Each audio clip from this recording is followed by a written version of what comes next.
for an adult audience. LoveLine may contain sexually oriented content. Listener discretion is advised. Adam Carolla and Dr. Drew. LoveLine, coast to coast. Hey everybody, it's LoveLine. I'm Adam Carolla. That is Dr. Drew. Phone number 1-800-LOVE-191. Dr. Drew, board certified physician, addiction medicine specialist. What's happening there, Drew? Oh, turns out your mic wasn't on anyway. Not that Drew was talking for the 10 seconds of dead air that his mic wasn't on. Well, his mic's not working. That's better yet. We're almost done with the show. Anderson, don't bother. I'll just wrap it up. I'll just take one more call. I'll take a all right, listen, don't talk to Anderson during the mic, through the mic that doesn't work though, Drew. It's distracting to me. Don't talk to me either.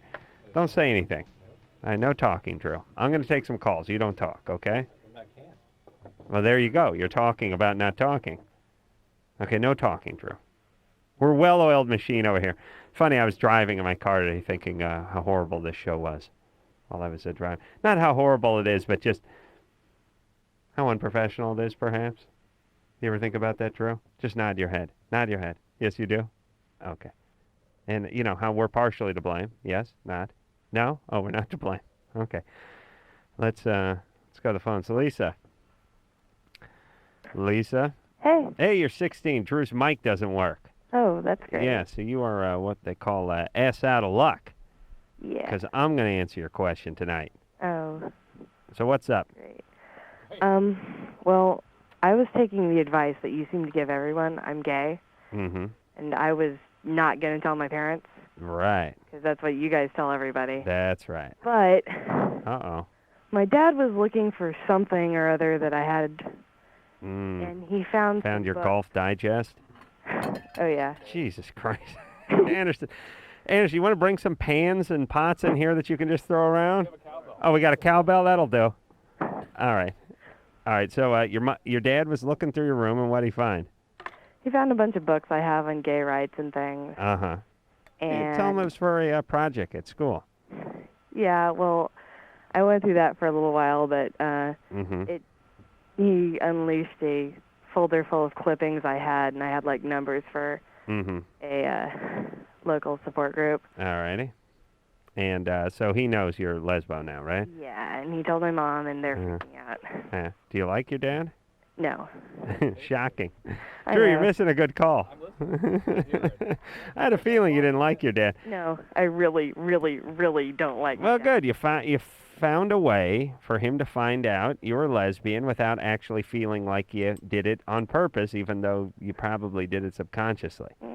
See what I'm saying? Yeah, it's possible. Well, here's what I'm saying. You're a smart person. Man, you certainly are for 16. Especially, sound like you're in your third year of med school or something. But oh boy, now we're going for it. It's very confusing here because Anderson is running all over the studio trying to give Drew new microphones, and none of them will work. But you're angry at your dad. You wanted to find a way. All right, Drew, please be quiet. You wanted to find a way to let him know you were a lesbian without actually telling him you were a lesbian because you didn't want to go against our good advice. So you left a bunch of literature around. He's sort of suspicious. He found it. Now he knows, and it's sort of mission accomplished. But where do you want to go from here? Well, he won't let me see. Like, all my girlfriends are now Almost. absolutely suspect. Hold on, Drew. Drew's mic is slowly warming up. Yeah, we have to wait for the tubes to start to heat up in the back room there over here at Westwood Nunn, as we like to call it. All right, so now your dad found out, and what's he freaked on you? Yeah. Yeah. They're not like, my parents aren't like morally opposed Mm-hmm. to No. homosexuality. It's just that their kids aren't. Right, yeah, So, sure. That's yeah, how they're everyone It's is. good for other out. people's kids, just not mine. Yeah. Yeah. Well, But listen, it's okay. are you sure you're gay and not just mad at your dad? Because that's a very different thing, I think. I'm pretty sure. And at 16, how do you know what you are? Well, I know I'm not attracted to guys, and I know I do All I right. do have an attraction for But girls. all women have attraction to women. You know what I mean? She hates guys, so she's no attraction there. I don't hate guys. Yeah, but listen, whether you're attracted to women because you're actually attracted to women or you're attracted to women because you hate your dad's guts, what's attraction anyway, Drew? All right. Attraction is just attraction, and it gets caused by all sorts of bizarre things that just come out in the form of attraction. All right, okay. I'll You give know, that. so that's the bottom line. Yeah. So what's your dad doing? Well, I have this one friend who's bisexual who's like just totally cutting me off from, Yeah. even though it's like, Why do you hate him so much, your dad? he's a prick. I know, but what did he do to you? Yeah, well, He's just, I feel bad about hating him so much just because everyone who calls this show has so much more reason to hate their dad. It's just that my dad's just a prick. Yeah, He's a redneck prick. Oh. Redneck, huh? Yeah, he's from Texas, and he's just like, But he makes money and stuff, right? yeah, He's not like hillbilly type. yeah, he's a doctor. Yeah, he's a professional prick Yeah, he's like actually Drew. he's a psychologist, and I'm trying Yeah, to figure out how they're the worst people. someone who's trained to be a psychologist All right. can have so little Yeah, I know. grasp Okay. of how Yeah. people work. I know. really You're annoying. one of these people. You're like me. You hate your parents. You have no good reason to. Yeah, exactly. Yeah. Actually, don't hate my mom. My mom's cool. It's a nice pastime. You'll hate her later. Don't worry. Oh, okay. All right. There it is. Testing. There we are. Hey. Jesus Christ, you guys are not ninja material at all with your clumping and your banging. And you know what drives me nuts, Drew? You have no... Everything drives you nuts, yes. Adam. I know that, so what am I going to do? You have zero concept of it. Do you set Yeah. the mic down? Yes. You just set it down? Just Yeah. clump it down every time? Never think about it? I don't know how you do it. I don't know how that happens. I don't know how your brain operates in a way when every little moth flying by, the pitter-patter of his wings make you want to don't know head how explode. you can set that coffee mug down, clump every single time. All right. Then punches the mic. Thank you. Listen, Yes, I'm done good with work. this, Lisa. She's a lesbian. She hates her dad. What's her she gonna dad's do? a doctor. They know now what. Good. That's the way She'll it be goes. angry for the rest of her life. But she has support groups. She's got literature on it. She's taking care of herself. Oh, she's not even that interested in the she's- lesbian part of being a lesbian. That's what my sense was too, by the way. But she seems very smart and she seems okay with all this. Yes. Yeah. Look. You'll go off to some girls' college in San Francisco and lead a nice, angry life. Okay. All right. Okay. All right. And it'll be one of these crazy irony things that'll you'll be rich and you'll have a good life. You'll just be angry your whole life. Oh, all right. All right. Sounds good. You Look- got look- that to look Oh, forward to. wait. I didn't What? get to say this because Drew's mic wasn't working, but I don't think you get nearly enough credit. Me. Thank you, Lisa. Nearly enough. You're Thank really you. rad. God for Dr. Drew. God bless you. He's known as a smart one, for Christ's sake. Gwen, Hi. you're 24? Yeah. What's up? Well, I've never had a boyfriend or been on a date or been kissed or any of that kind of stuff, and I was just wondering, like, I wanted to know what your opinion would be like. You're fat. Drew, Whoa. Drew, please. Hey. Whoa. Well, you don't know that. You don't know you're gonna that. Gwen, give us some hints. Do you live in a place where there are no men? No. Do men not talk to you? Well, no, I mean, they talk to me, like, just regular conversation and stuff like that. 24. Never had a tongue in your mouth? No. Never had a date. No. Is there some reason for that? Help us. Well, I was sexually molested when I was a child. No, it's got to be something else. I just sort of, I get really, I mean, I guess they call it social anxiety disorder. Okay, Yeah. so Yeah, why did you get that treated? Well, I don't really have enough money to go see anybody. All right, this isn't kind of adding up for me because people with molestation start looking for ways to handle those feelings and the post-traumatic stress and everything that goes with that. And you're sort of not. You're not doing drugs, are you? No. And you're How not- you doing physically? I am a little overweight. Well, I was going to say, that's the other thing that people do is they isolate in a way by pushing others away from them, by Yeah. insulating themselves with a large body so Yeah. no one comes at them, no one's Well, attracted to them. yeah, they're not desirable. Oh, You're and overweight. also it physically keeps people away. This is the strategy with the hair on the ass for the gays. And you. That's what I'm saying. It I see. Oh, repels, it's you, I see. repels the gays. Oh, no, I'm not. Oh, yes. No, I don't I'd know. has kept- You've seen those bear magazines. Yes, but I have not found a gay man who can penetrate my fortress of hair yet. It's not they can't find the. I can't find Santa's mouth. Right. Okay, so Gwen, Mm-hmm. you got to get some help for the molestation stuff, and this other stuff will start to fall by the wayside. Or could you? I mean, I don't think about the molestation anymore. It's been No, so you many just years. act like you've been molested. You don't think about it. It's a part of you. I know, but it's like, I mean, I've pretty much, what I feel like is a 12-year-old trapped in a 24-year-old's body because All right. Yeah. I have no clue how to, like, interact with men. I mean, I can talk. You know, you don't have to do anything but show up and drink a few wine coolers. Please. I love when women say this. I don't know what to say. I'm going to say nothing. Just hold still. What, isn't wait, hold on. Drew, it's amazing to you that... Have you ever required anything from a woman? Seriously. Close your eyes. I mean... Well, yeah, actually, I like the ones that keep talking because then nothing is required of me. Well, think about this, Drew. I'm going to ask you two questions. One before marriage.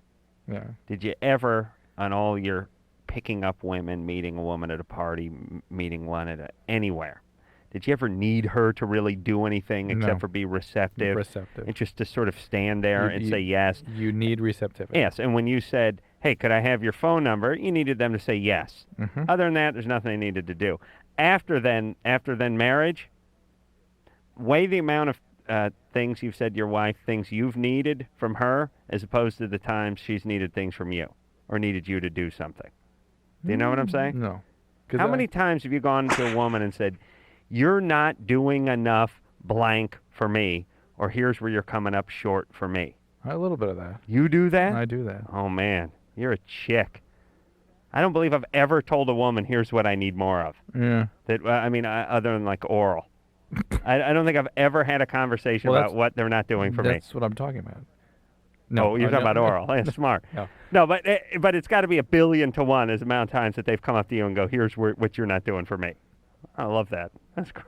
Women got a great gene. Hey, Gwen, you get, who molested you? Well, a woman and a Nope. man. Whoa. How old were you? The first time, probably 12. 5. 5. Woman, man, separately, or did they? It was 2 different incidents. Two different ones, huh? Yeah. And were they family members? No, they were friends of the family. Huh.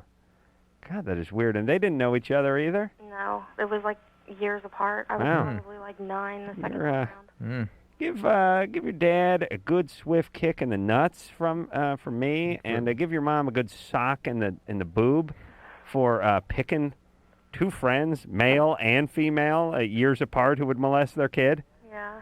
Hey, your parents are got to be just world-class a-holes. Well, I mean, they are oblivious. They never ask me. Well, they kind of make fun of me because I don't date, but But you imagine you bring home, imagine how screwed up your radar dish is. You're bringing home 2 friends, Each of you bring one home.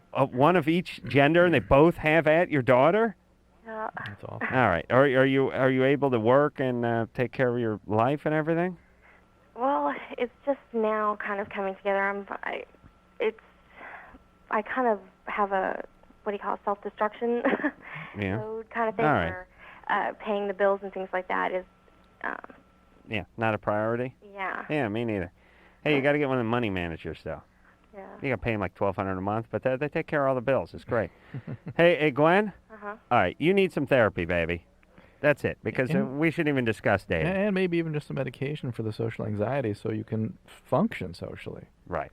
So where should But, she start? The other thing we can advise her to do is just go out there and begin trying to date. Just meet. Yeah, but you know she's going to hook up with some abusive a-hole. Yeah, yeah. some alcoholic guy. Next thing you know, she's going to have one of those got gimp ball gags in her mouth and be in Yeah. some basement somewhere. All right. Okay. It's an interesting twist on the mic punching you just did there, Drew. The bass whack. I don't know, you're under stress tonight. Lisa, Yeah, you're 24? I am. The reason why I'm calling is because I've been dating my boyfriend for about 3 years, Mm-hmm. and in just about the last year, whenever we sleep together, I think about women. Like, I'm fantasizing about women while we're having sex. You ever had anything like that before? I'm sorry? You ever had anything like that before? Never. Never. What do you think about it? I mean, I think about, like, doing nasty things with women. And what do you think that's all about? I don't know. That's the whole problem is that I can't. I mean, I've heard you say that women will come up with that kind of fantasy because of pornography. You're a lesbian. Fair play. No, do you want to do that? Well, I don't. I mean, my desires are telling me yes, but I've never. I mean, this is something that's new to me. I'm 24. I mean, I thought these things would have come up before. Right. I mean, I've been dating men since. No. Listen. So, and how is this relationship going with this guy? Great. I mean, we've been together for 3 years, but I mean, he's not the man I want to marry, but he's. Yeah. my Well, best friend. one of the things. Ooh. He's what? Her best friend. Yeah. Ooh, that's not good. But I'm leaving the state. I'll tell you, one of the things we have seen repeatedly is that women who really do care about their partners but really aren't in love with them and can't quite come to terms with that, rather than fantasizing about being with men, which it becomes too threatening to them, start fantasizing about being with women. We Because do? That's what we found out? I've seen that several times. Yeah. I didn't know we knew you that. forget these things, Adam, but I Well, it remember keeps them. the show Catalog fresh. them. I go home, have a bong load, and do the same show all over again the next day, and everything's just as fresh as it was. Meaning to talk to you about that. Ha! But the repetitive stuff about whacking the mic. Anyway, You punch the mic every show. Please. it just seems You that know way. that 'cause every mic- show's a new show you know for you. you know that mic is for you? You know at the beginning of the Notre Dame football games, Yeah. there's a sign in front of the cement stairs that leave the locker room that says play like champions. And each player that goes down the stairs and enters the field, that's what that is. They whack that sign. Yeah. So every 20 That's what minute the mic is for you. Every show, pow. Every segment. Anyway, Lisa. Yeah. So the fact is, it's probably more that this relationship is wrapping up, and you have some needs that aren't getting met here in terms of what you need from intimacy, and it's safer to think about women than men right now for some Well, reason. so our breaking up is kind of inevitable. I'm leaving the state. I know, and Alright. you're kind of riding it out in the meantime, when in fact you ought to just get on with it. And get Well, it over she's leaving. When are you leaving?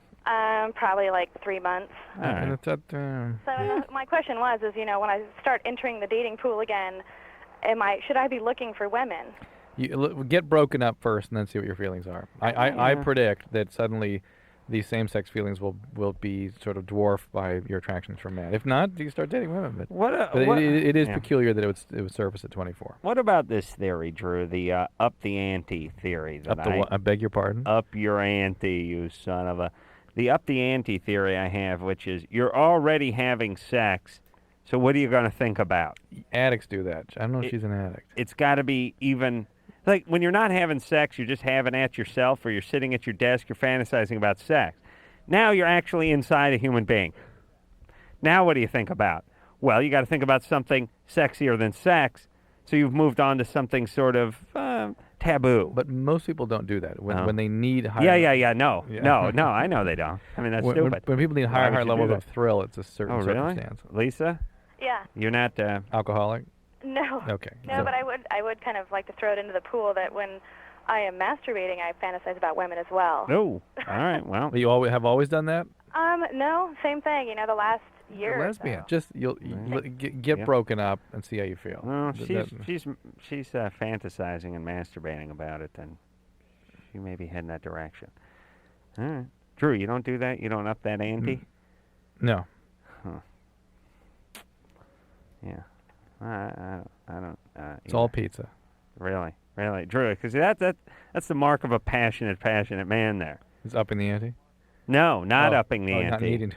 You're having sex. What do you need to think about? Focus on having sex. I got to get a couple steps ahead of my penis, mentally. You know what I mean? Yeah, we were thinking about rebuilding engines and all kinds of stuff going on. Yeah. No, I don't want to think about engines. It would be like, oh, look at that straight six with the 24 valves and the dual. Oh, sorry, baby. Eddie, Yeah? you're 14? Yeah? All right. You're on the radio? Yes, well. Mm-hmm.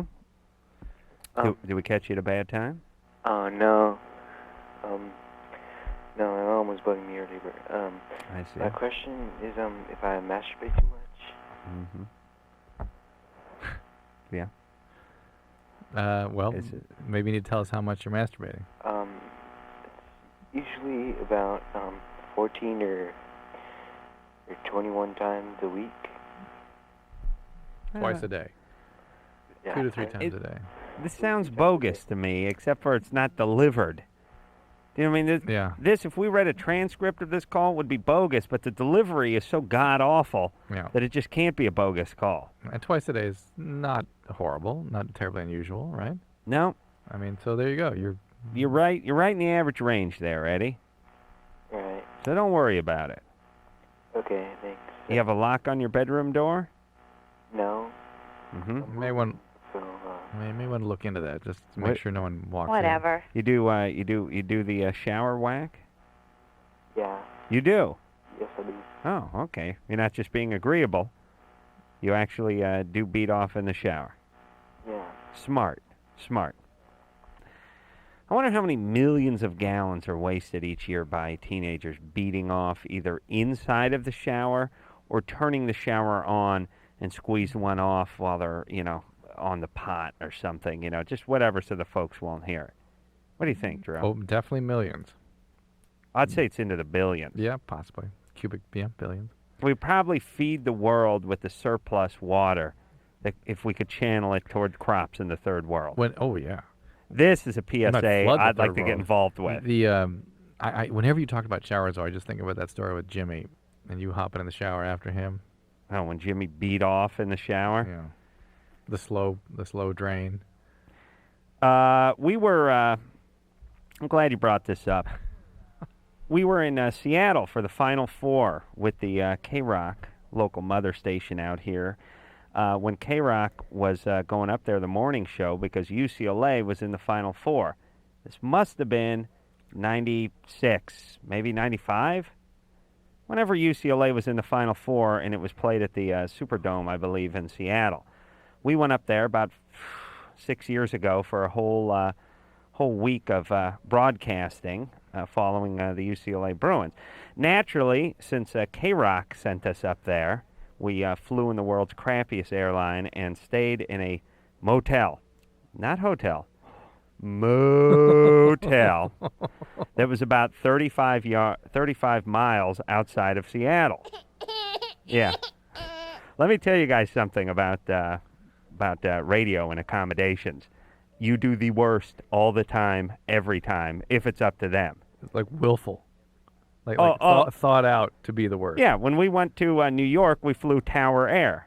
Now, a coach on American or United was the same price, but we flew the one that had the 747 with all the seats taken out of first class, 500 people on a 747, and no terminal, a bus that you had to take to the plane, which took about 4 hours to load the 500 people along with the farm animals onto the plane. Yeah, no, it's oppressive. It's there to let everyone who's working for the radio station know who the boss is. That's how radio works.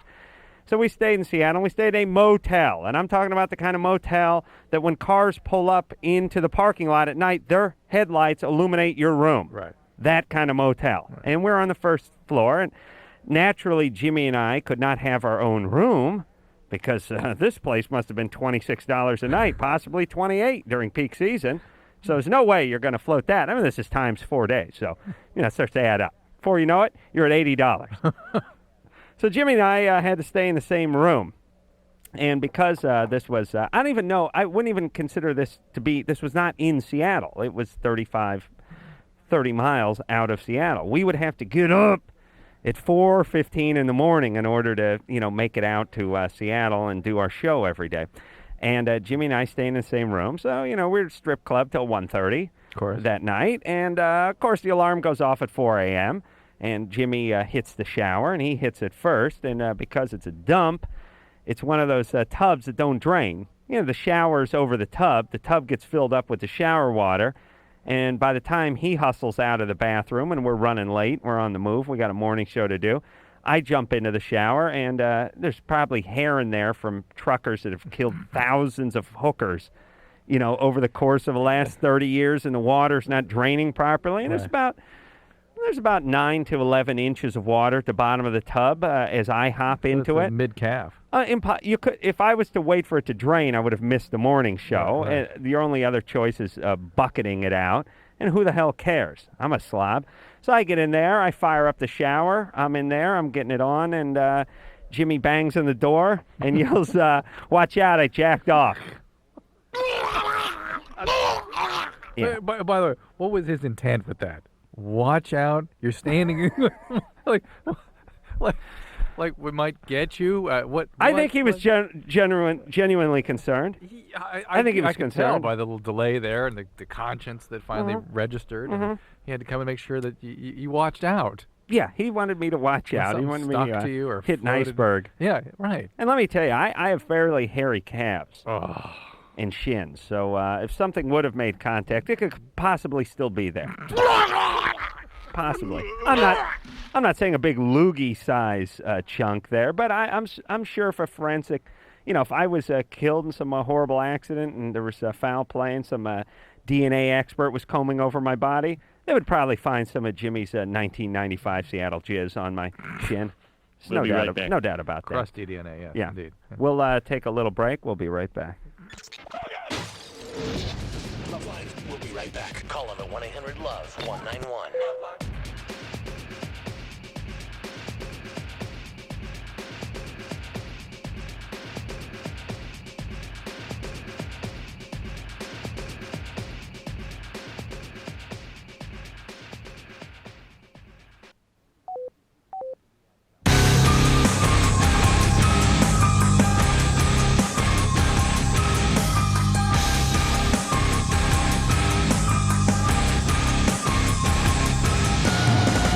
Hey, LoveLine. I'm Adam. That's Dr. Drew over there. Phone number 1-800-LOVE-191. All right there, Drew. All righty. How about we get back to them phones? Excited. Save the world. Aaron, Yeah, you're 16. I am indeed. What's up there, Brainiac? Not too much. What about you? Oh, just chilling. Right on. Yeah. There we go. Okay, I have a question about drug testing. Oh, your mom just caught that one. Yeah. That's good. Just the drug testing part. Yeah. Yeah. The question about drug testing is, quite a bit of people have told me that if you put a few drops of bleach in a glass of water and drink it prior to taking the test, you come out clean. And I just want to know if that's true, because I don't believe it. I don't think that's the case. So what people do, in fact, though, is they put a little bleach under their fingernails and flick it into the urine cup when they're being tested, and that can alter the drug test. But here's what you need to know, is that those of us that are in our job is to screen to see if people are using drugs, learn how to test for adulterating agents, to test for their evidence that you've been monkeying with the test. And if there's any evidence of the urine being non-physiologic, that's a positive test, whether we find drugs or not. Oh, really? Yeah, so there you go. Well, I mean, So that's... don't monkey with it. You consider that a sign of guilt? That's positive test, yeah. Adulterated is positive. Well, okay. Oh, listen, Aaron, drink a gallon of bleach and play it safe, for Christ's sake. No, that's nasty. I've done that before. It wasn't a gallon, though. What? I've taken a capful of bleach. I've tried it before. Why? Because, I don't know, I was just curious and I was bored. No. Wait. You were curious and you were bored? Are you serious? Yeah. Well, it was a long time ago, and I was all like worried back then, and I tried it. And You're trying to kill yourself? No, he's trying to work on his urine. Yeah. Oh my God, did it work? It was the worst thing I ever did, and it was the dumbest thing I ever did. Good. I had a patient do something like that, end up needing to have his esophagus replaced with his colon. Nasty. Isn't that nice? They had to flip his colon up there to give him a tube to... What did he do? Try to clean up his urine? No, he was trying to kill himself. Oh, he's trying to kill himself. Yeah. Well, that's noble. Thank Wasn't you. like he was... Oh, Drew, no way. No way you eating that Twix No, bar not in the air. right now. But it'll sit here for both of us. So Okay, let me figure something out, Drew. Yeah. If you find a urine sample that's been adulterated or corrupted with some substance other than something you would find in urine, that is a positive test. I'm not what they call a medical review officer, but in my review of urines, I consider it positive. Well, you would say, we don't know what this person is on But because he's screwing with this. But he's screwing with it, Yeah. which implies a certain degree of guilt, Yeah. and he's going to have to take it again to find out what he's on. Or not. You just don't get the job if it's a job screen. Okay. All right. How about if what I'll do is I'll put like a semen floater Just on top. A Jimmy Jizz? You Yeah, call that? just what they call the head. They blow it off like a old-time root beer. Seattle version or New England? Little Seattle floater, I call it. Yeah. I'll go ahead and urine. I'll fill the glass with urine about 3/4 away, and then the rest will be all Jimmy semen. Jimmy Jizz. Jimmy Jizz. Yeah, Seattle Jimmy Jizz. Anna, Yes, you're 20. yes. What's up? I'm having some unusual medical problems, and I'm curious if they could be any sort of drug side effects. What's happening? I woke up Saturday morning, and I thought it was my eyelid at first was swollen, and now I think it's my actual eyeball. No, it's got to be the eyelid, or at least what's around the eye. Okay. Is your eye protruding out? Like it's coming out of the socket? No, I was kind of feeling on both of my eyes, and it sticks out farther than the other eye, and that's not normal. The one eye sticks out farther. Yes. Well, that is usually Means you've seen a ghost, right? No, it's usually called Graves' exophthalmos. That's the most common reason for that. You need to get that looked into. It's often caused by an immune attack on the muscles that operate the eye, and these muscles swell up and it pushes the eye forward. If you look in the mirror, is the sort of white part above the iris showing? You know what I'm saying? No, actually, it looks like my eye is swollen shut. It's not like all the way swollen shut, but compared to the other eye, you can see less of my right eye. Oh, well, so Well, it's not your, that's doesn't edema, sound like your yeah. eyeball being pushed forward. No. Oh, I can feel more of it than I Well, can my other. no. Feels like it's up higher. Mm. So you don't think that's a side effect from a drug? What drugs you doing? And what's going on in the background there, goofball? There's nothing, unless you hear my bed squeaking. That, No, wait, let's hear. Be quiet for a second. unless it's the radio, which is down really low, so I don't think it's that. Yeah. Liar, whore, and you know it. That's right. Radio. Turn that radio down. Okay, hold on. All right, hold on. All right, you hang on for a minute. No, you hold on. No, you hold on. That's her. She has a. I mean, doesn't this happen sometimes, Drew? You get that infection, and your lid gets kind of swollen up. There's there. all kinds of things can cause. It's called periorbital edema. There's a lot of stuff can do that. So she needs to do what? She needs to see a doctor. I mean, that can be anything from kidney failure. Really, it can be. One eye, huh? Well, that's when you lie down. That's where fluid starts to accumulate. In your eyes, huh? Hmm. Yeah. What if you sleep on your back? Yeah. Same. Oh, really? And so she needs to see somebody right away. If she's somebody doing a lot of drugs, God only knows what's going on. I told her my plan about forcing my kids to learn to sleep on their back. Mm-hmm. I suggest you do that with your 3 kids. Can you do that? They seem to already sleep on their back. They do? Jordan doesn't. The other 2 do. Well, you got to get over there and roll him over or put some kind of spike strip on his forehead or something. What was the so he purpose of doesn't- this again? Well, I'll tell you why. Because people that sleep on their back have a huge advantage in life. Oh, really? Yeah. Pray tell why. Well, because I sleep on my face with my elbows underneath my actual face. And your arms fall asleep every night, of course. Well, not only that, but I wake up with these red forearm marks Right. across my cheeks because I don't make contact with the pillow. I make contact with my forearms, right? Mm.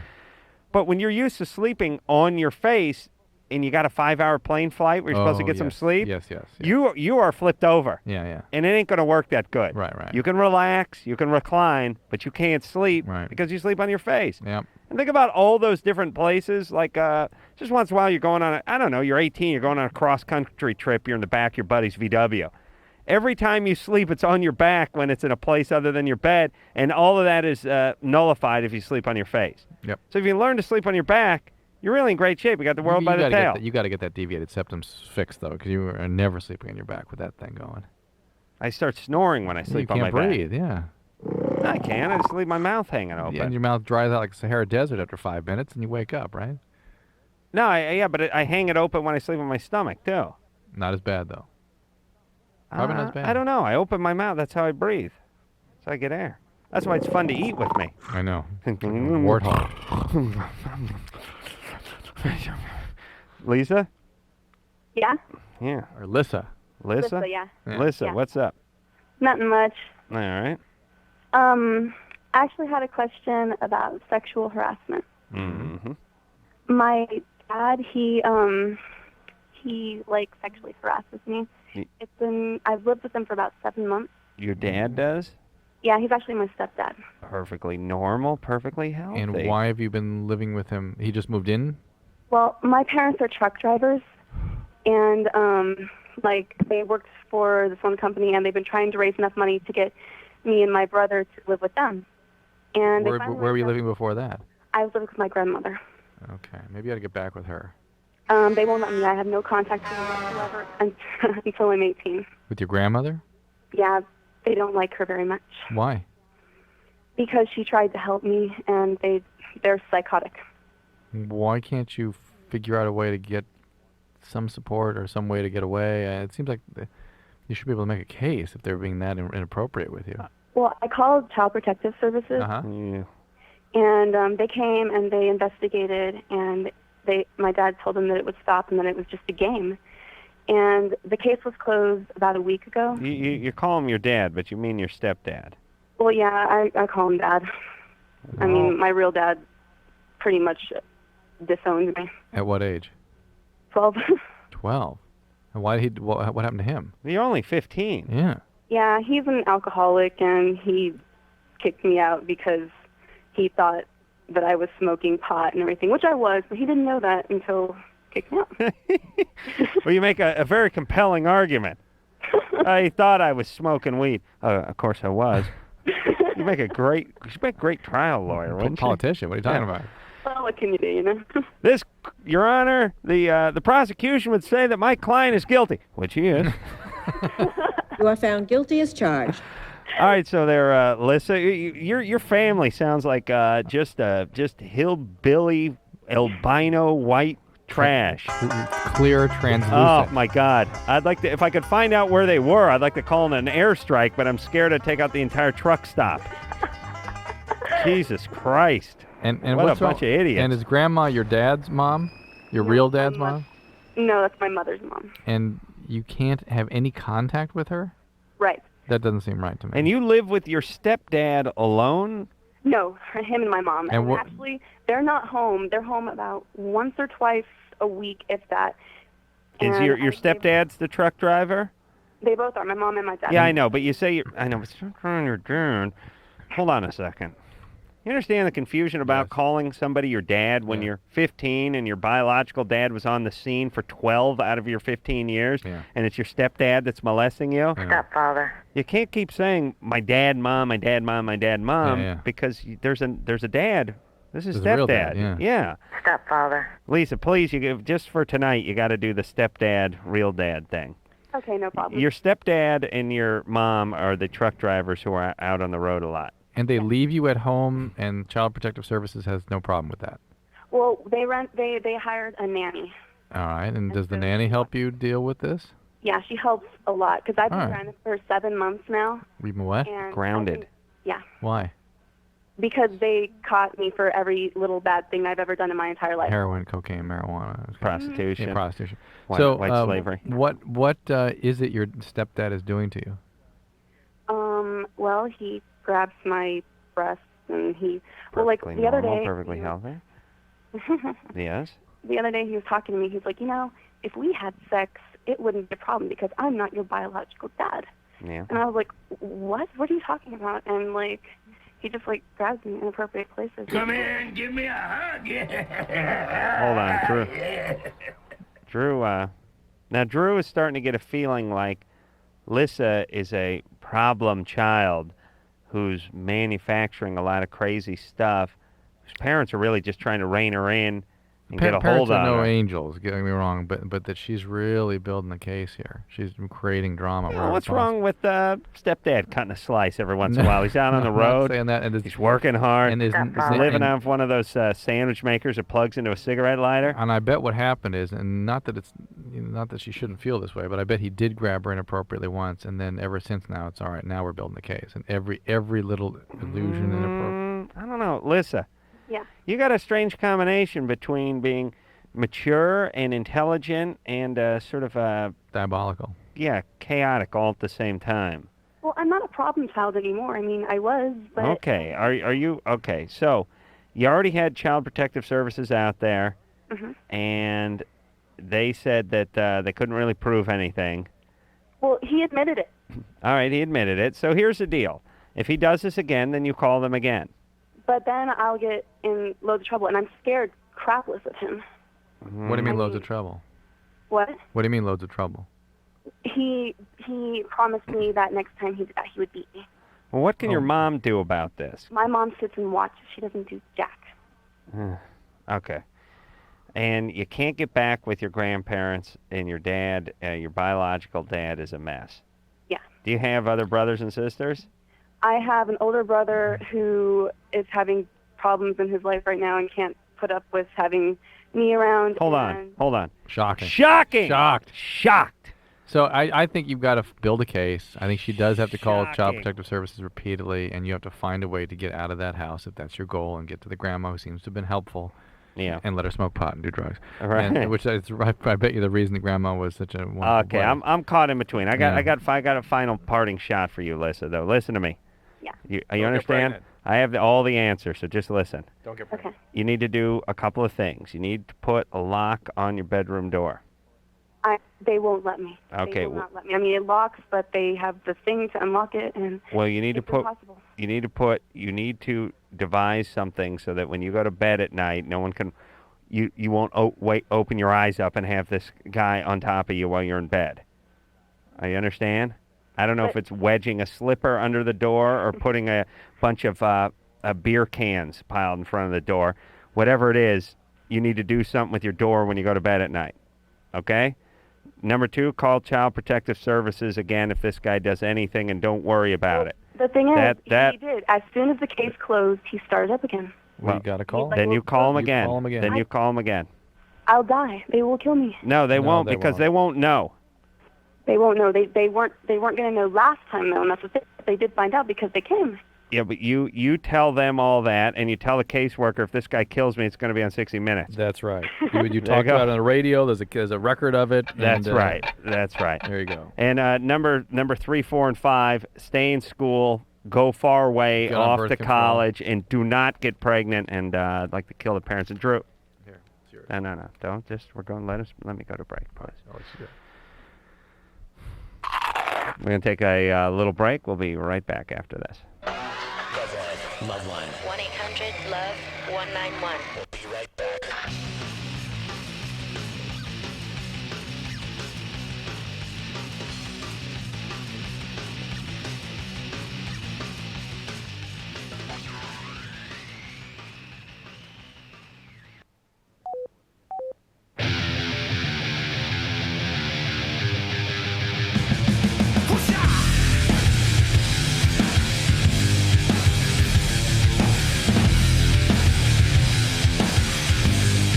Hey, everybody, Loveline. I'm Adam. That's Dr. Drew over there.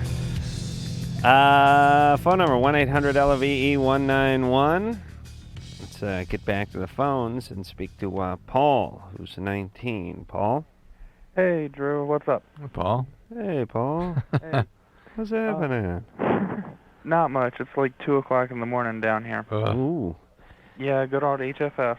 19, yeah. I love that HFS. Yeah, I was disappointed you guys haven't been going to the HF Festival. We need to make a point of that. I We beg really to go do. every year, and true. I'll tell you the problem. The HF Festival, which is the huge sort of granddad of them all, it's big compilation concerts that they have at our affiliate in Washington, D.C. I went to the first couple when we were on the air over there, but now they take place, I think, in May. Is that true, May or June? Yeah, they do a summer one and a winter one now. It's usually like the same It weekend seems early summer. same weekend as the other ones we have to. End of May, beginning of June, something like that. Whatever it is, the last 3 years I've been in production of The Man Show during that, and it's just such a bitch getting out of town when we film 2 shows on a Friday night. Yeah. It's so hard to go. What do you do? Fly to D.C. Saturday morning, then come back and do the radio show the next night, and it's like, and then we're filming stuff on the weekends and stuff. So that's my excuse. But I did have a great time out there, especially when I ate a ton of soft shell crab with Trip Reed, the general manager out here, and vomited all night. And he yelled at me on the plane on the way out there for making fun of Mountain Dew, calling it nectar of the tarts. Yeah, Okay. well, I got issues with that too. So. Yeah. All right there, Paul. Yeah, okay. Well, here's the deal. I'm supposed to be getting married this Friday. Oh boy. Mm-hmm. My fiance is 31 years old, has 2 kids, Mm-hmm. and I'm supposed to. I ship out with the Navy middle of April. Mm-hmm. Wow. Now I love her, I really do, Mm-hmm.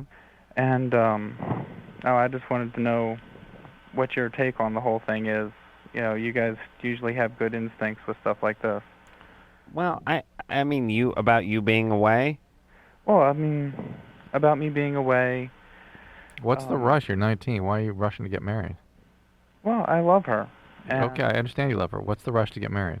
And I'm joining the Navy, and I want to, be able to bring her with me instead of having her sit here at home. I mean, she's living with her parents right now. She's going to go to Korea and watch you bang whores? Where is it you're going to be I don't stationed? understand. Well, after I get out of basic, I'm going to be down in Texas. And so you can only take her if you're married to her? Yeah, that's the way it works. Well, I mean, look, if he had some money, he could take her up and set her up and everything, but obviously he doesn't. And so there's a little bit of a strategy. It's sort of like the green card thing, I keeping see. someone in the country.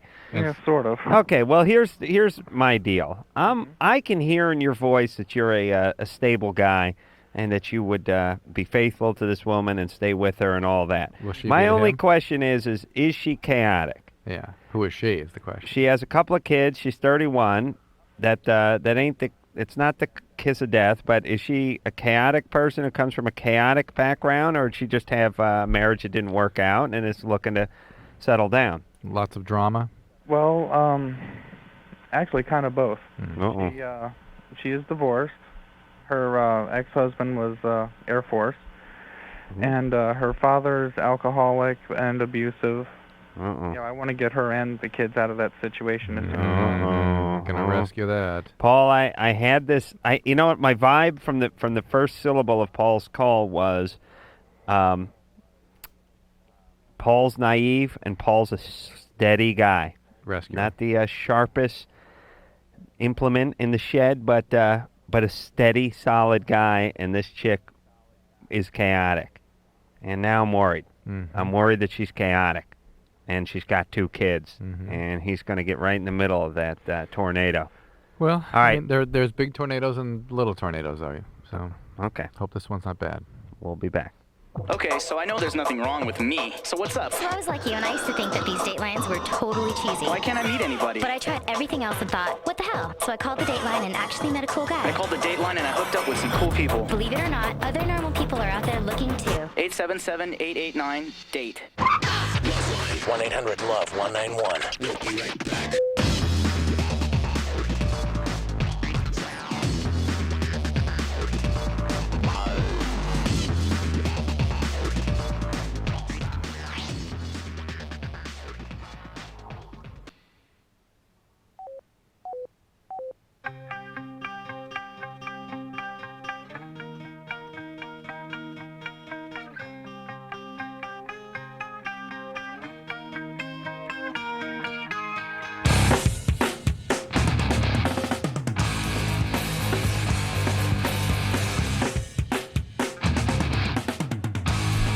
Hey, these are our boys, right? System of a Down? Oh, wow. That's Oh, right. yeah, there they are. Mugga, mugga, mugga, mugga, mugga, mugga, mugga, mugga, mugga, mugga, mugga. Yeah, that's a good song. That's Dr. Drew. I'm Adam, and you're you, and let's talk to you on the phones. Phone number 1-800-LOVE-191. Sarah? Yeah. Yes, you're 17. What's up there? I had a question.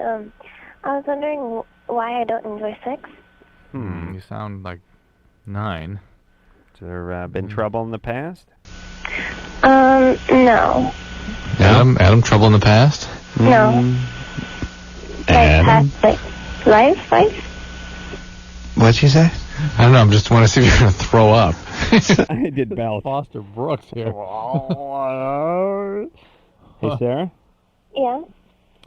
You got a big lollipop in your mouth right now? No. Okay. You've had two sexual partners. Uh-huh. You've not enjoyed it. No. Have they been relationships? No. It was just sort of hookups. Yeah. Yeah, well, that may be part of the problem, huh? I know Cosmo tells you that's supposed to be a good thing, but most women don't find that particularly gratifying, particularly at your age. Well, 'cause I have a friend and she enjoys it very much, and I was wondering if there's something wrong with me. She probably tells you she enjoys it more just because you don't, because that's the nature of woman, evil. But and some women just do like this, but most Yeah. don't like the hookups. They find more satisfaction, again, particularly at your age, with the relationship. And it's very hard if you to figure out your whole sexual apparatus with someone you don't even know. do you get along with your dad? No. Well, there we go. That's strike 2. Any problems? Did he abuse you? Stepfather. Did he, No, he doesn't. I just don't get along with him at all. How come? 'Cause he used to be an alcoholic, and then he went to jail for a while because of it, so... Because of alcoholism? Yeah. When he gets drunk, he likes to beat people. Drinking and driving? Yeah. He had a few offenses.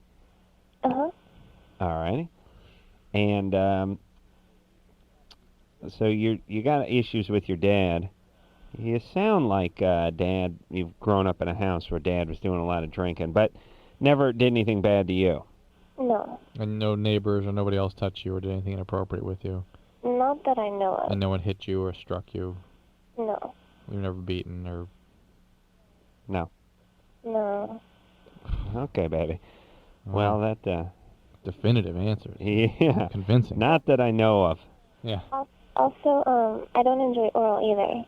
Okay. Right. But you've got this traumatic past that you haven't dealt with. You have yet to have a relationship. You're trying to engage in sexual acts with people you don't really know. I think a reasonable place to start would be to have a relationship. Unfortunately, you're going to pick an alcoholic to have that relationship with. Yeah. But be that as it may, somebody who you can sort of spend time with and get to know. Just and date around a little bit and don't jump in the sack with anyone until you find someone that you really feel like you want to know. All right, there, Sarah. And then when you And find don't- that person, kind of work it out and communicate to him what it is you do or don't. And don't sweat it so much. You're just... a lot of women at 17 claim to get a lot of satisfaction, enjoyment out of sex, but a lot of them are lying. And some do, but a lot do not. Some do, and some don't. You're right, and it troubles me very much that when women don't measure up to a Cosmo standard, they feel inadequate. Something's wrong with them. Yeah. When that's most of them right now, at that age. Yeah, I'll tell you, I was just in a 7-Eleven the other day looking at the news rack with all those magazines. Yeah. And every single magazine had some sort of sexual trick to try on your man. Yeah. And by the way, I've never run into any of those women, by the way, who read the Cosmo magazine about shoving the block of ice up my ass and then giving me the most incredible oral I've ever had. I don't know why. They seem to read the articles where they're dissatisfied in their relationship and not enjoying their femininity in the workplace, but why they can't have an orgasm and why they can't have an orgasm. Oh, that one is clipped out and put on the fridge. But the part about giving your man the most incredible orgasm he's ever had, that they seem to skim over. But every single one of them had some sort of trick about how to drive your man wild. And I do think when 16, 17-year-old chicks read that, whose sexuality hasn't really kicked in yet. Yeah. And as guys, it's a biological thing. We've talked about this before. 13, 14, as soon as that first pube hits and the voice starts cracking, game on. Especially when you're a passionate man like Drew. But with women, a lot of you ease into it to the point where you're not really even that into it until you're out of high school. Sometimes out of college. Absolutely. So don't question yourself. Don't rush. Don't feel bad about just what your sexual metronome is. But even what's more interesting is, you know guys, right, Adam? Mm-hmm. If some of these things really were important to guys, mm-hmm. I mean, wouldn't you think they'd have them cataloged and registered and have a little printout to hand the women when they came into the bedroom? Yeah. You know what I mean?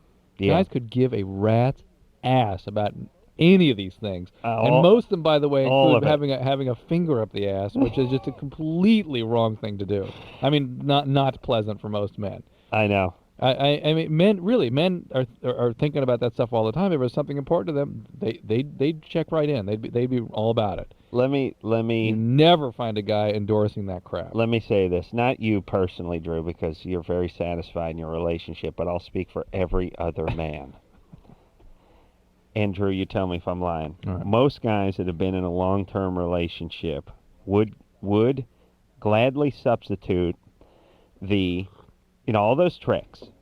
Get in some lingerie and greet him at the door, have a glass of brandy, put some music on, then once in the bedroom, start off with a scalp massage and work your way into a 4-finger insert into the rectum.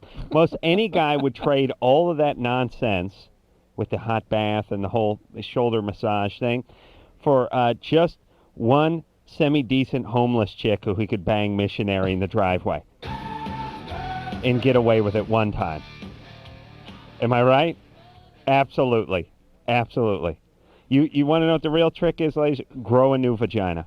That's the only tip, because all of that greet your man at the door and be wearing something skimpy, we've been looking at you naked for 10 years now. That's something skimpy? That ain't doing it. But that is all stuff that women like to think of themselves in that role. Yes. And men could give a rat's ass. Women and homos write this for other women, and somebody actually believes it's true, and it's not. I've never met a guy that's ever. We Ever. like the idea of all this stuff, except for it's the same chick we left when we left the house that morning. It's her. Yeah, but if it was a new chick, we'd be cool with some it. Some guys are really into their girl, and that's fine. All but, right. but that's where they want to be, is in. The ones you that know are what I mean? into the That's that's it. right. We want to bang them on the sofa while the TV is on. We don't need. We talk to men all day long, right, on this show? Yes.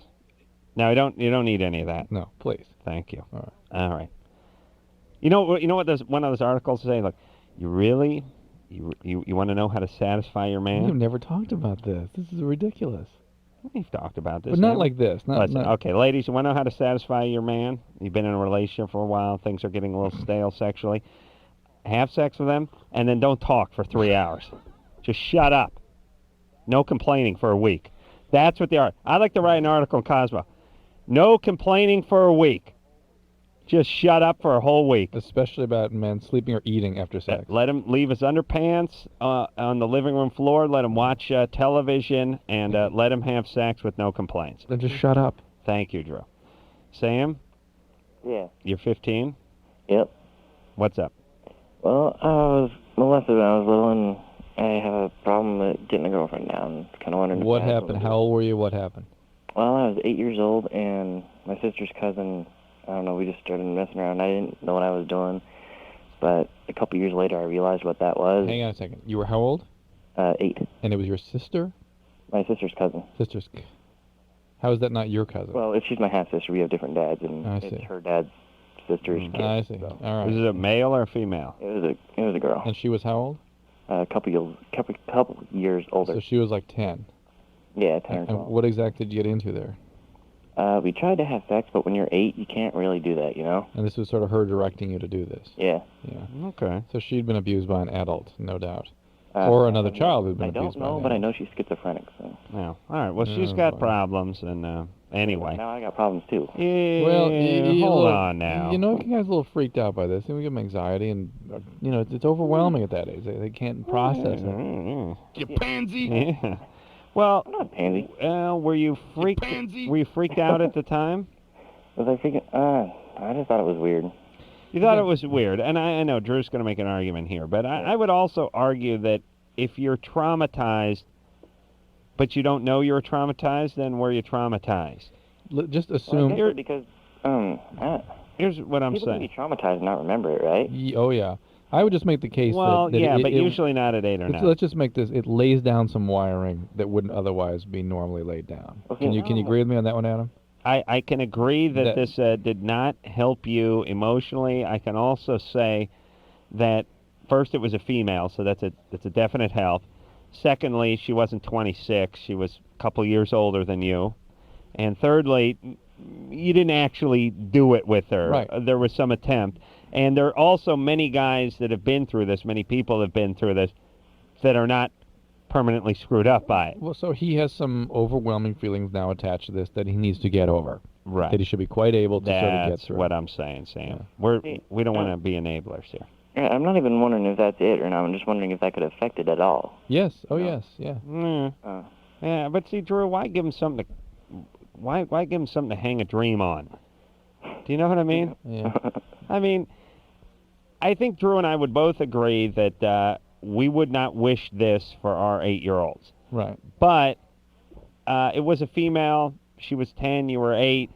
And you should get past this. As a matter of fact, a lot of guys may have actually, I wouldn't say enjoy it, but look at it as somewhat of a feather in their young cap to actually have some contact with somebody at some point in their life. I know. But I again, felt that let's way. not perpetuate those cultural myths about this.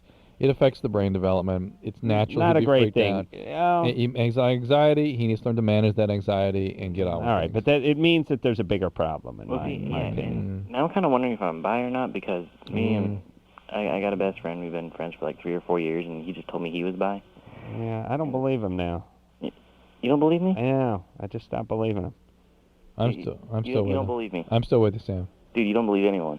No, I'm still with you. We're still with you. I know why he doesn't believe you. I get what he's cluing into here. Well, You are a barefaced liar. Go ahead. Go ahead. all right, well, we were on some drugs at the time, and I don't know, we started messing around, and I don't know, eventually I just kind of figured out, well, I could be bi, but I couldn't. I didn't like this, but I could still be bi, and I don't know, everything's messed up. What drugs were you on? Cough drop.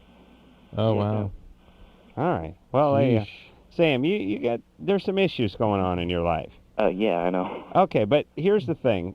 Oh, man. Work on those issues, but I wouldn't focus solely on the incident that In happened fact, with your cousin when you were 8. I would time out for Sam as far as I'm concerned. Sam, these drugs you're doing, they're going to make the anxiety worse, the social phobias worse. The side effects of these medicines on your brain is that they can intensify anxiety and mood disturbances.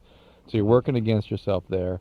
You're experimenting in areas that are confusing you more. Just like about a 2-year timeout here. Focus on your school, get out of your house, establish a life at college, and then start experimenting again. Yeah. Not now. Time Out for Sam sounds like a kid's book. Yeah. Well, I could see a little Dr. Seuss sort Dr. of. Drew, noted Yeah. author of Time Out, the Time Out for Sam series. Yes. He wrote Time Out for Sam, Time Out for Sam again, Time Out for Sam. Could you with a girl? Could you with a cousin? Squirrel. Well, what rhymes with cousin? Okay. And listen, all of you, start focusing on being geeks in high school like Drew and go off to bigger and better things. I really mean it. I never thought I'd be telling people to do this, but start studying, stop effing so much, and just go off to college, and then get high and start screwing around. It's a lot Once you've different, actually yeah. been accepted. Well, do you know what I mean? It's a lot different experimenting in college than in high school. It's a lot different. Well, here's the problem, too. A lot of our listeners and callers treat high school like it was college. Right. And college is the time that people tell you about, well, they started experimenting with drugs, and they started drinking more, and they started having, casual sex, and so on and so forth. But they were 18, 19, 20, and they had somewhat of an adult mind, and they could handle it. They could just the mind development. I mean, the physical development was different. Yeah, they could go out and screw some dorm mate and drink a 12-pack of beer and still make class on Monday morning. Or at least they could wrestle with it a little bit. But if you treat high school like it's that, if you're doing all that in high school, then here's what happens. You get thrown out when you're 16 and a half. You take the GED and you end up working in a Wiener Schnitzel for the rest of your life. Once you make it into college, you got a little F-around room. All right, so you get on academic probation, you take a semester off or something. You pull it together and go back. But if you screw it up before that, you ain't never getting in. And you start using words like ain't. Okay, let's talk to Angie. Hi. Hey, Angie. Okay, my name's Angie, and my question is that I like this guy, and we used to go out, and we're trying to figure out if we should have sex or not. How old is he? He's, I think 16. 49. 17. Okay, 17. All right. So no. What are you asking us? Okay, well, I've always wanted to have sex with a person and then, be with them for a long time. That's a worthy goal. Yeah, but we broke up, and we still really like each other. Well, I think he likes me. I like him. Angie, he wants to have sex with you. Just get that through your head. That's what he's interested in, period. Yeah. Okay. Period. Yeah, so I'm trying to decide. He said that if we have sex, then we'll probably get back together. No, don't believe that. Okay. No. True. No way. Come on, there's no way. If he were into her, he'd be into her, and that'd be that. But he's having problems at home and with stuff at school and Look, grades and that's stuff. all excuse. That's What are all you in the nonsense. 9th grade? I'm in 9th grade, yeah. All right. The 8th grade? 9th. Ninth. Well, jeez, I swear she said 8th. It sounded that way. You're in the 9th grade, and he's in the what grade? He is a junior. All right, so he's in the 11th grade. Mhm. And what's your question for us? Well, I'm just trying to decide if I should or shouldn't have sex with him. You want us to decide for you? Well, no, but I'm just confused. And Have you ever had sex with him? I've never had sex, period. You're a virgin. Yeah. Oh, yeah. This is not going to be gratifying for you. You only can lose your virginity once. As Drew would always tell me, you can only bust your hymen once. Twice if you see one of the doctors that was on this show that does vaginal reconstructive surgery. Yeah. And this ain't the guy. he's a screwball. He's having trouble at home, and save it for the guy you're in love with and in a relationship with. Okay. And save it till you're like at least 16. Really, at your age, this age, I think you want to know. This up here on our screen, it says, "Is it wrong?" Is that what your question is? Is it wrong? Kind of, yeah. Okay. Wait. It's not wrong, but it's not healthy for you. It's actually the one that told me to ask you guys this question. Angie, it's bad for you. It's unhealthy strategy. for you. Yeah, I know. It's unhealthy for you. It's not going to work for you. It's not wrong. Not right or wrong. I have no opinion of whether it's better or right or wrong, but it's not going to work. It's not going to be a good thing for you. Maybe he was bluffing. You know, like once in a while when you know you're wrong. Yeah. But you get a lot of bravado, and you go, hey, call the cops. Yeah. Call them. Here's the phone. Call them. Now, if they actually call the cops, they come over and arrest you, but because you hand them a phone and beg them to call them, you figure they're not going to do it. He probably did this with, call Drew and Adam. They'll tell you. I'll be nude with an erection on the upper bunk. On my bed that's shaped like a race car. Drew, why don't they make those race car beds for adults? I'd buy one of those in a heartbeat. Oh, I know you would. In fact, I'm surprised you haven't had one made.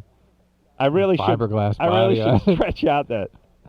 I like that. I'm scared though, like the airbag would go off in the middle of a spirited masturbation session or something. Now it's some sort of, magazine. Adam Carolla lives in Adam Carolla's bedroom. Cribs. Yeah. If anyone listens to me that manufactures beds, I know once you become an adult, like when you're a kid, they're very obsessed with the novelty aspect of beds. Those bunk beds and the race car beds and all the crazy sheets and everything with all the characters. Wow. But then they stop making them so they don't fit on king and queen size beds. I say there's a market for that. That's when they can really cash in, too. Think what you'd pay for that, Adam. I'd probably pay as much as I'd pay for a car. Where's it's a car bed, for Christ's sake. Where's the woman that sent us these chairs? We're sitting in these chairs that woman sent us like 5-6 years ago. They've just changed our life, right? Yeah. We haven't heard from her. I bet they make beds there. Somebody come up with the adult car bed. All right? And I'd like an adult bunk bed, too. King-size bunk bed. Ooh. Yeah. Mm-hmm. Where I hop up. Every night, even though I live alone, I tap the upper bunk. And I frolic to it, and I jump up on it and tap it. You know what I mean? Get up there and flip down from the top to the bottom. That's right. I do that. I do that gymnastic thing where I hang on to the railing and kick my feet over and do a somersault.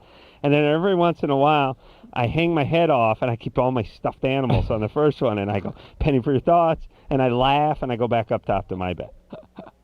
I would like a king-size bunk bed in the shape of a car. Two car beds stacked on top of each other like a double-decker bus. Oh. Well, okay. No, I'm serious. I would buy the car bed. And there's a lot of irresponsible adults with extra income that would do this. A lot of single guys, a lot of bachelors with a sense of humor. Everyone we have on this goddamn show would buy one. Mm-hmm. All these rock stars and everything have racing stripes and numbers and stuff on there. They could sell the sheets and everything to go with it. Speed racer sheets. Okay, I'm getting excited. Oh boy.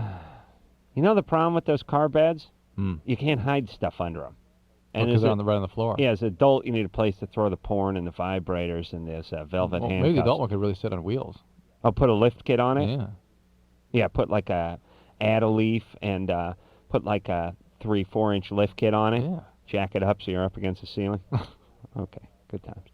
Yeah, I got a 4-wheel drive car bed. Got a lift kit on it and a roll bar.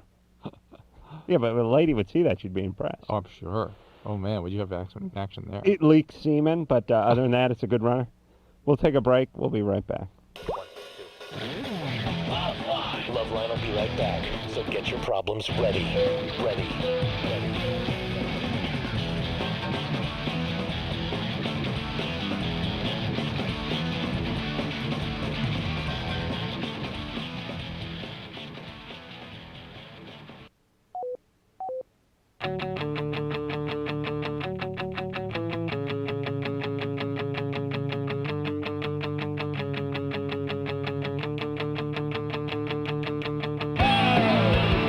Hey, LoveLine. I'm Adam. That's Dr. Drew. Phone number 1-800-LOVE-191. Ex-pop sensation Tiffany in here tomorrow night. Have we ever met her? I met her on Howard Stern a couple of weeks ago. We had Debbie Gibson on. We did? That's right. Yeah, we went and saw her play. Yeah. And that must have been 2-3 years ago now. Mm-hmm. So Tiffany coming in, I guess she's in Playboy now. I saw the Playboy. Looks good. Ow! Yeah. And I guess she's doing music. All right. Good. No one sells a guest like us, Drew. I'll tell you what. At least it's not our usual. Who? Who are those guys? There were autograph hounds out here tonight, thinking she was coming tonight. Oh, really? Mm. Oh, those spastic guys.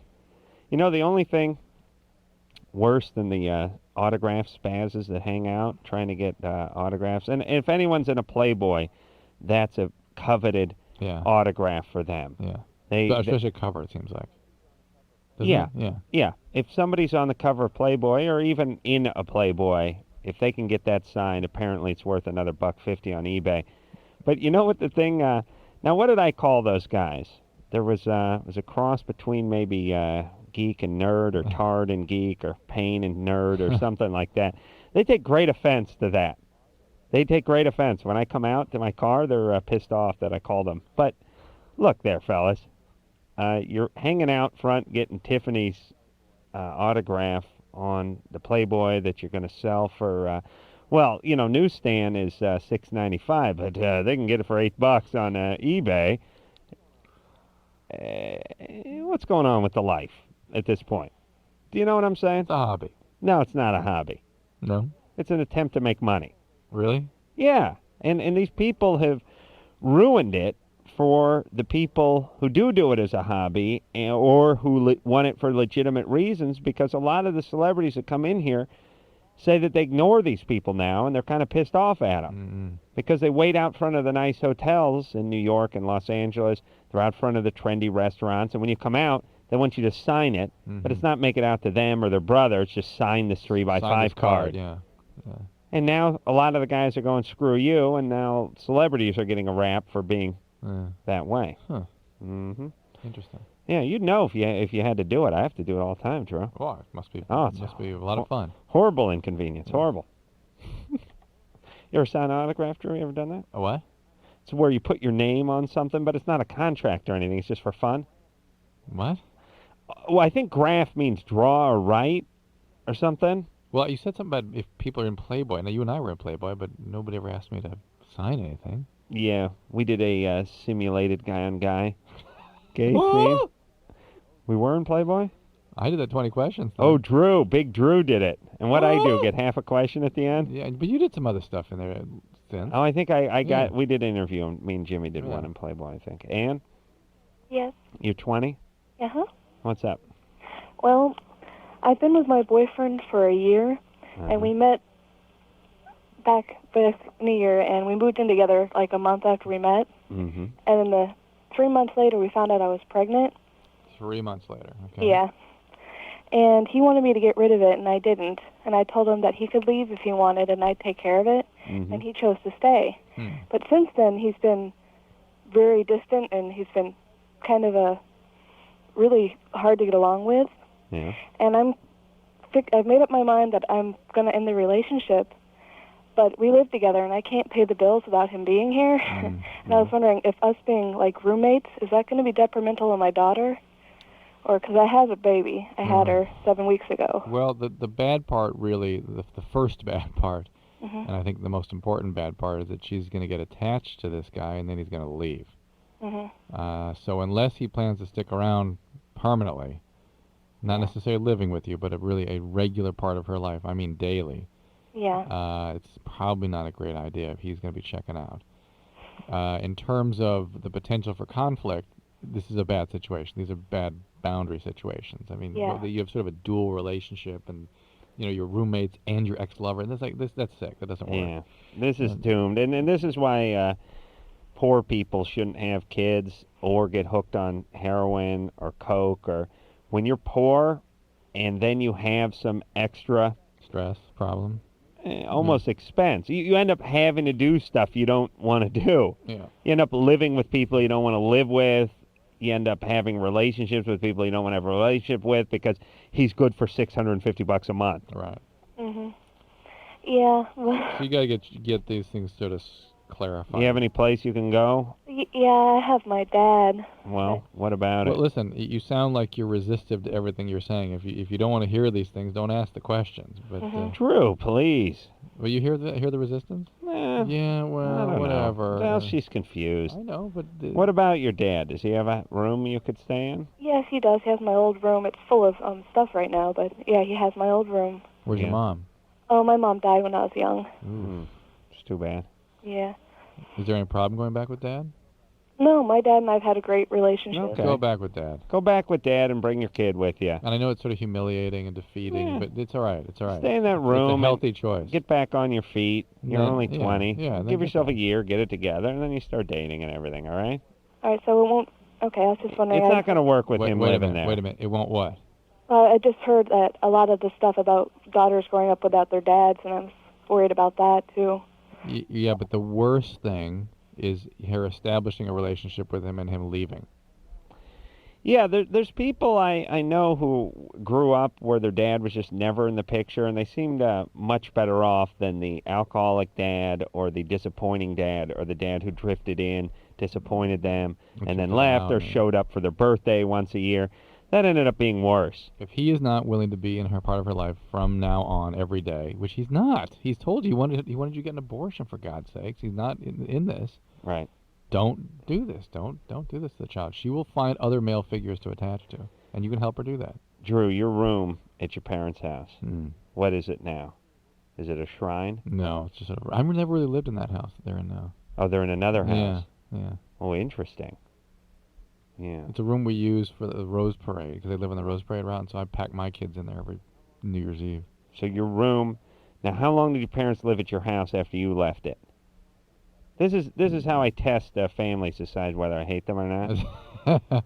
I burn like a volcano inside when I hear about these people. They go, oh no, yeah, I grew up in a suburb of Chicago. I go back and stay at home a couple days a week around the holidays. The room's then I'm talking to guys in their 30s. Yeah. Room's exactly the same as the day I left it for college.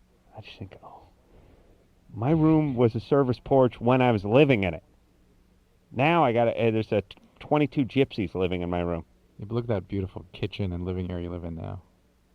That great picture window and where I live. Kitchen we live now. Oh, I live now. What you've done to your living space? You made it a shrine. Yeah, but you've controlled your environment yourself. Why? Yeah, why? I don't want to rest on my laurels. I'd rather complain about the past rather than relish the present. Do you see what I'm saying, yes, Drew? Of course. But you're not one of those people that has the same room. No. That. They were gone about a year after I left college. It freaks me out once in a while. You get a girlfriend or something that has that. You open the door and there's the stuffed animals and the bad wallpaper. No. And just as they left it, kind of thing. I don't think that's necessarily a good thing. Well, I'm not talking about sort of creepy where you hear that twisted play music.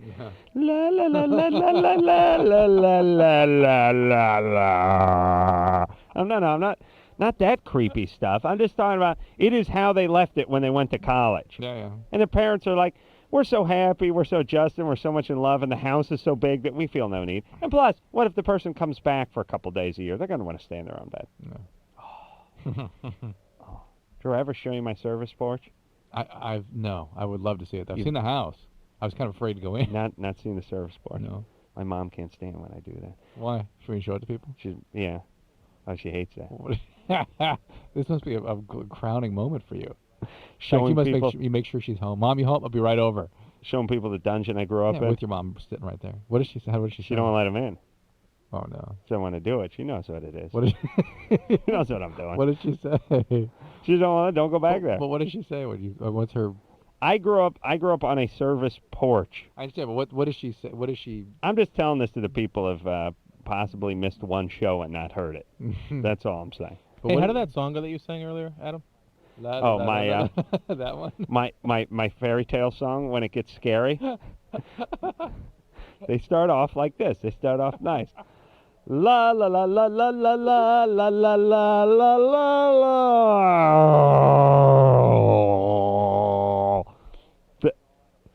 That's what happens, and the dolls start getting all out of focus, and they start talking, and one of the eyes pops open. That's right, the eyes pop up.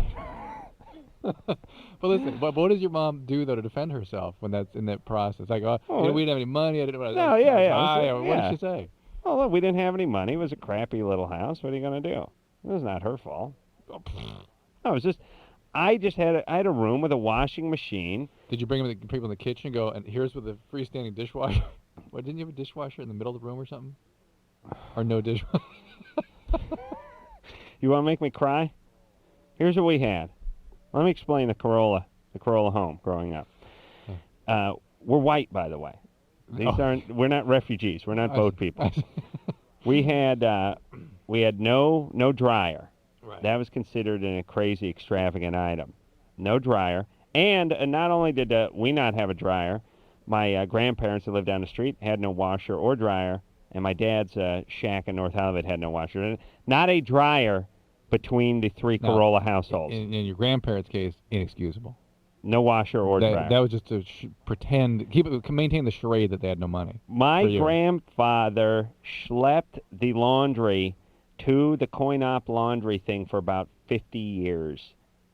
Twice a week for 50 years he schlepped that stuff. So that's got to be some sort of ritual that he needed to do. When you think porn, you just think stupid. You just become stupid after a while. Okay, that was number one. My room had the electric meter in it. The meter. For the gas meter? The gas meter. No, the electric meter. Because you had no gas. No, we had gas. You're lucky I don't have gas tonight. No, Drew, it's the electric. There's two meters, right? It's a gas meter. I know, but I just said it had the electric meter in it. You got to go with the gas they angle. Side by side though? I don't know. All right, see, this is what's wrong with this show right here, Drew. Right. My room had the electric meter, the clear one with the wheel that goes around it, in my room, along with the washing machine and along with the water heater for the house. So, and the room. The layout of the room I went and measured it once. It was 11.5 feet long by about 5.5 wide, but a lot of that was taken up by the washing machine, the meter, and so on and so forth. So my room used to be outside. It used to be a porch, and that's how it got converted. That's why the meter was out there. So the meter reader would come into my bedroom. This is like, it's kind of like Green Acres, where he would have to climb the telephone pole. We had that guy, the meter reader, be in my room while reading the meter once a month. Oh, good times. Good times. We didn't finish with Anna here, did we? No, and the washing machine we had was not a built-in one. It was a dishwasher that was on wheels. Dishwasher on that wheels. You would have to go plug into the sink. They had like a jack that went in the sink. You ever see one of these things? A long time ago. Tremendous waste of time. Little rail around the top? Yeah, just a huge waste of time. Anna? And they kind of lift up. You lower stuff, drop stuff into it, don't you? It doesn't. No, this had a regular flap door on it, but it just took up a bunch of space and was completely ridiculous. Anna? Yes. Did you finish with us? Well, you didn't quite answer. Yeah, I never even talked to her. Yes, we did. I don't even remember. The swollen eyes, the eyelids, all that stuff. Wait, we talked to her? Oh, I put her on hold like 1,000 years ago? Because she had a radio on. Oh, that was like an hour and a half ago. All right. I thought we were done with her. Oh, yeah, I guess we were. Wait. Hey, Anna? Uh-huh. You need to go to the doctor and see what it is, but it's not because of the drugs. It cannot be drug-related. Well, no, it can be. You can cause kidney failure. Are you doing cocaine? No. I did ecstasy once. Oh, not once in this time period. What were you doing before that? Nothing. Well, I've done it, I want to say, maybe 4 times in a year's time period. All right. I'm thinking this is something unrelated to that. Okay, but definitely something. I was going to tell the doctor, but if it's not, my husband's in the military. Well, you need to give them every bit of information you can possibly give them. And if they ask, did you do any drugs? All right, tell them if they ask. All right, everybody. And like I say, la la la la la la la la la la. Yeah, and the eyes open all of a sudden. It starts laughing. But it doesn't move its lips. It's just the kid's laughter in the background. Right. Remember when all that kid stuff used to be really scary? Well, that was just post-devil dogs, right? Because puppets were possessed then, right? Yeah, but it was the first Devil's Triangle, then it was the devil in people, and then it was children's toys. You could do... What's going on with this show, Drew? But here's what I'm saying. You could do a scary movie, and all you needed was a room with some girls' dolls in it that wasn't lit too well. Then you open the door, and you cut to each doll's face, and you don't make their mouths move. You just put kids laughing underneath it. And then have one of their eyes open. Whoa, that's it. The whole film. You kidding? I just wet myself and had to leave the theater. It'll be great. If I saw that when I was 13, I'd be like, scariest movie I've ever seen. Huh? That's why they had to post nurses. In each aisle, they had a nurse. All right, we'll take a little break. We'll be back. Hello, this is your radio. LoveLine will be right back.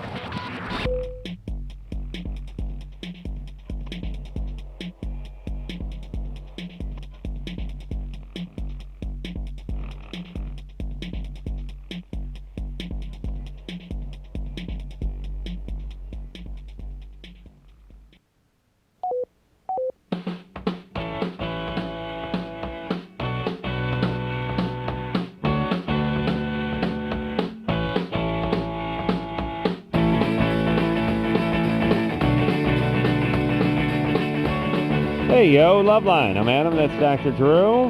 Let's get back to the phones. Speak to Jenna, who's 19. Jenna? Hi. Hey. My question is, my boyfriend, he did mushrooms last weekend, and I really liked his behavior while he was on them. Sure. And I was wondering if I should encourage him to continue to do them. No, that's not really a good idea.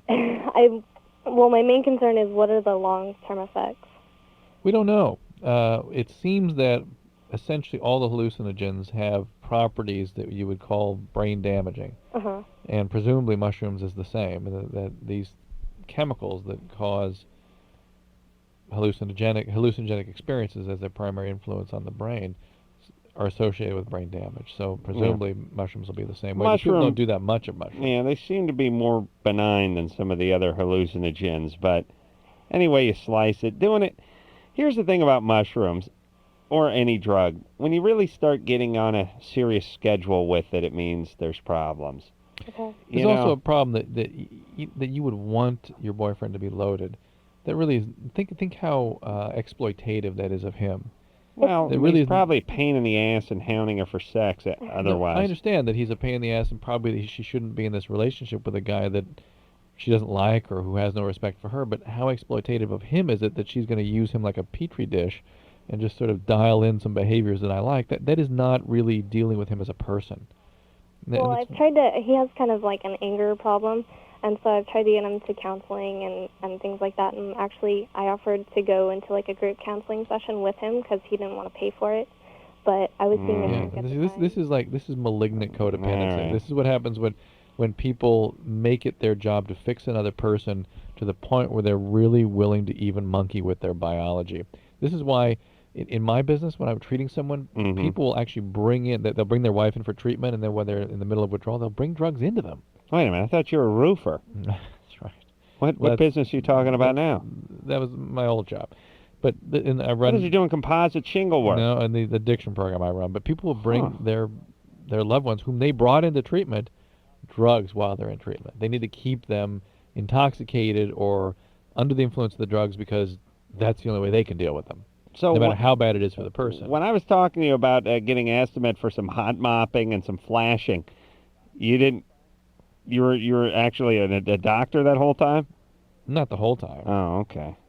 Pretending part of that. Way off. I got to start paying attention. Jeff? Yes. You're 35. You have the word I was looking for when I was talking about those autograph hounds?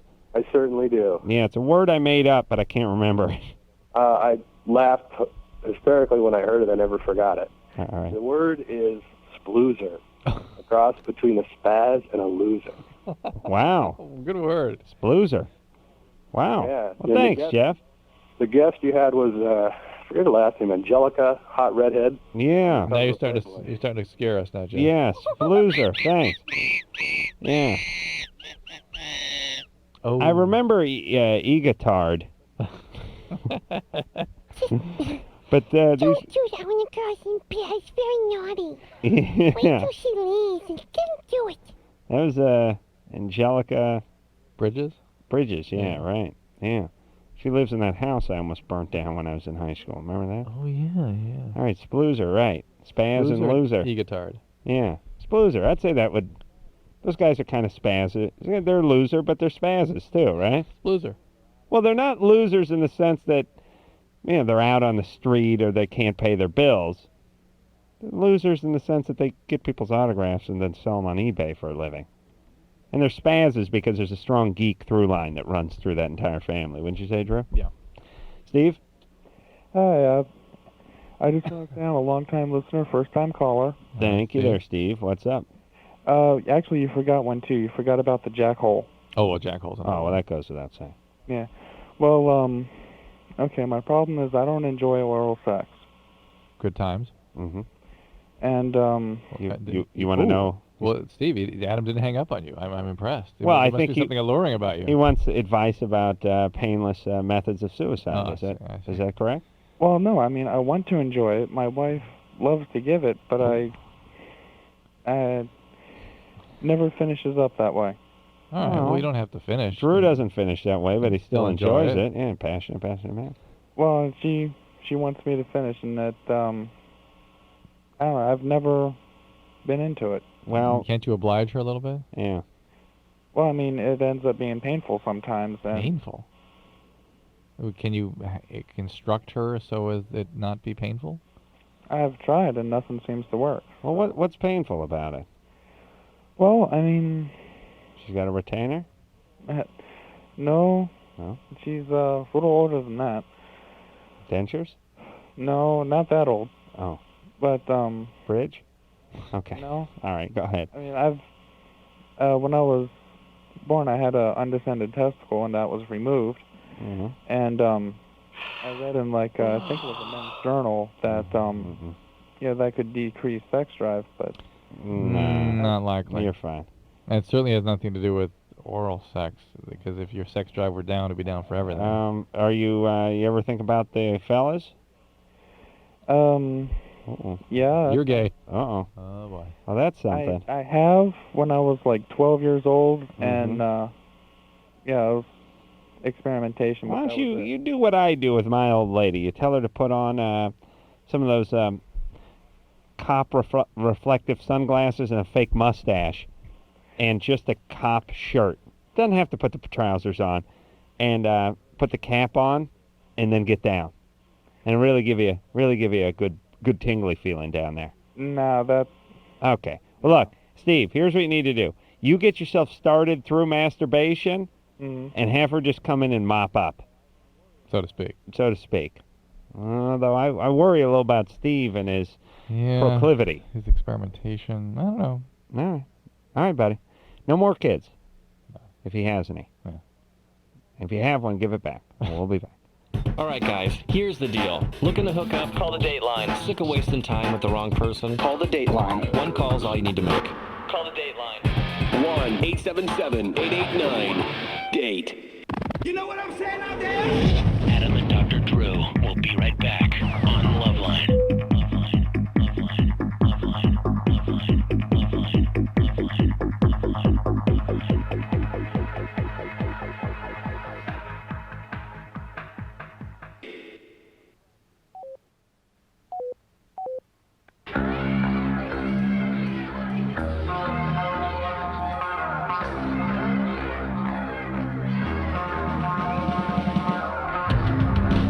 Well, that's the show, everybody. Ex-pop sensation Tiffany in here tomorrow night. Current Playboy. I'm not sure you should describe her that way tomorrow. Ex-pop sensation? Yeah, just pop sensation. Well, I think you'd have to say X. All right. Yeah, and not Gen X. X. La la la la la la la. All right. We'll take a little break, and until next time, this is Adam Carolla for Dr. Drew saying mahalo. La la la la la la la la la la la la.